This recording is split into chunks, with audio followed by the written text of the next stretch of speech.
Join me in welcoming Dr. Ben Carson.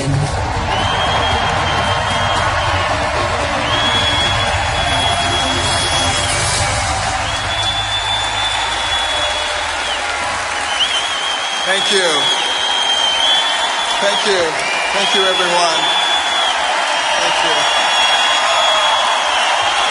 Thank you.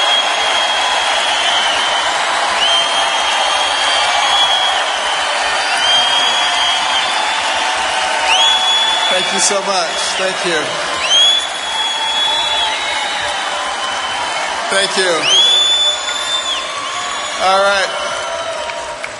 Don't eat up my time. Thank you. I want to thank you all for that very warm welcome. I have to start out by saying one very important thing.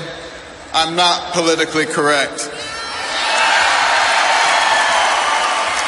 And I hate political correctness because it's antithetical to the founding principles of this country. And the secular progressives use it to make people sit down and shut up while they change everything. It's time for us to stand up and shout out about what we believe in.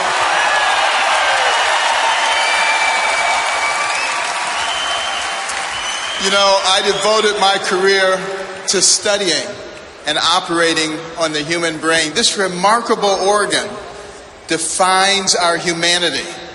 It gives us the ability to not only feel and observe, but to reason. When we elect a president, we need to use that power of reasoning to look at their history, their character, what kind of people they really are. It makes all the difference in the world for us. And it is going to be so critical right now.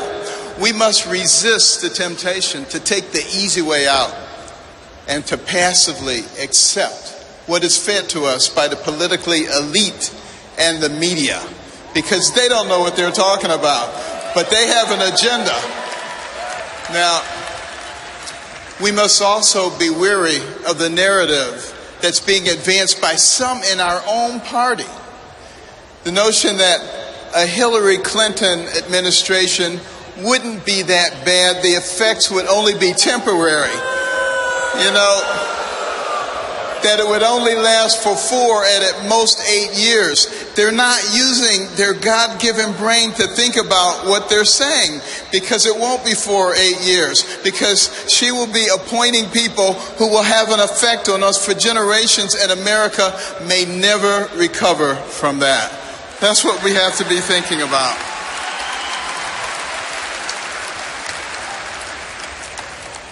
You know, interestingly enough, we have to start thinking about what would Hillary Clinton do if she was in fact the president.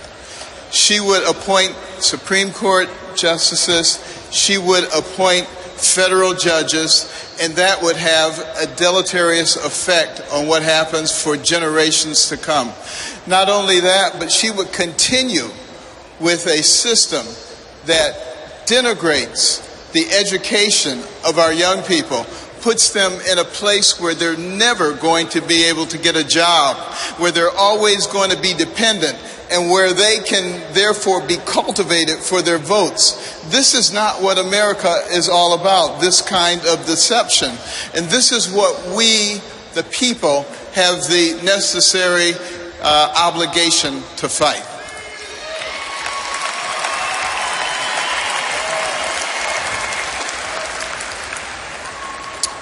Now, one of the things that I have learned about Hillary Clinton is that one of her heroes, her mentors, was Saul Alinsky.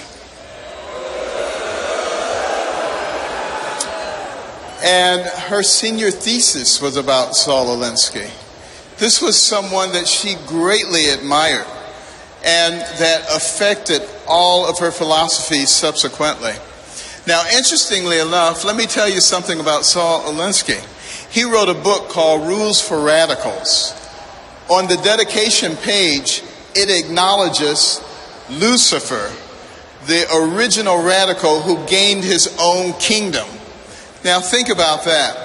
This is a nation where our founding document, the Declaration of Independence, talks about certain inalienable rights that come from our Creator. This is a nation where our Pledge of Allegiance says we are one nation under God. This is a nation. This is a nation where every coin in our pocket and every bill in our wallet says, "In God we trust." So are we willing to elect someone as president who has as their role model somebody who acknowledges Lucifer? Think about that. The secular progressive agenda is antithetical to the principles of the founding of this nation.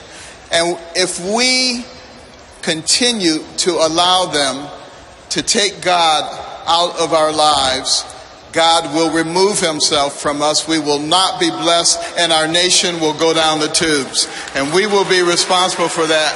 We don't want that to happen. Now, Donald Trump, he understands this very well. He understands that the blessings of this nation come with the responsibility to ensure that they are available to all, not just the privileged few. This is exemplified by his willingness to take on the establishment against all odds. It is evident in his passion for the American worker. It is found in his desire to put his considerable skills to work on behalf of American interests, not his self-interest. I'm proud to support Donald Trump, an extraordinary businessman, the right leader for a time such as this.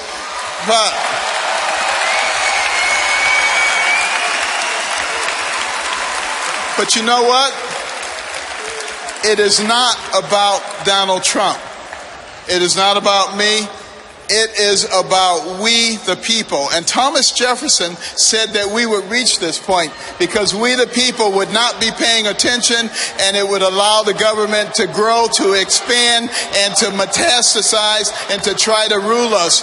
But he said, before we turn into something else, we, the people, would recognize what was going on, what we were about to lose, and we would rise up and we would take control of our nation. And I say now is the time for us to rise up and take America back.